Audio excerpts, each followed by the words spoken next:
Storage classes and lifecycle management. Amazon EFS offers two storage classes, the standard storage class and the infrequent access storage class, EFS-IA. The standard storage class is used to store frequently accessed files.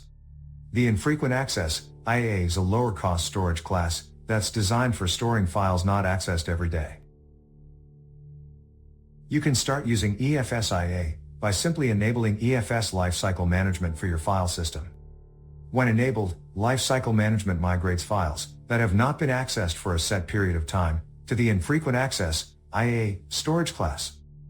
You can define the period of time by using a lifecycle policy.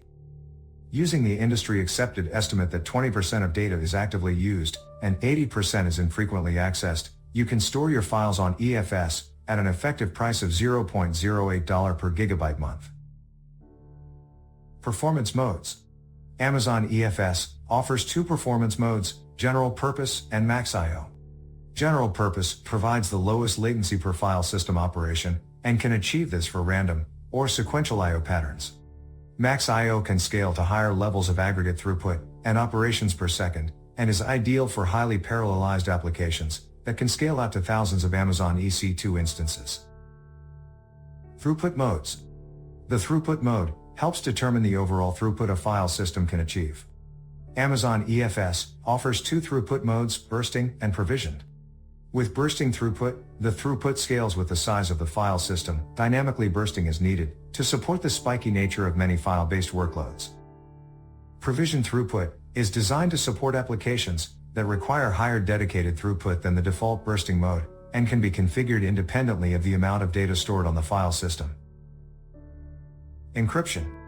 Amazon EFS offers encryption of data at rest and in transit, providing a comprehensive encryption solution.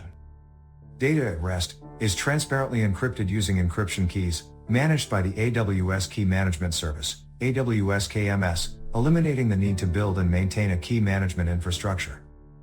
Encryption of data in transit uses industry-standard transport layer security, TLS, to secure network traffic without having to modify your applications. Containers and serverless file storage. Amazon EFS is integrated with containers and serverless compute services from AWS that require shared storage for latency-sensitive and IOPS-heavy workloads at any scale. In a single step, Amazon EFS provides applications running on Amazon Elastic Container Service, ECS, Amazon Elastic Kubernetes Service, EKS, AWS Fargate, and AWS Lambda, access to shared file systems for stateful workloads.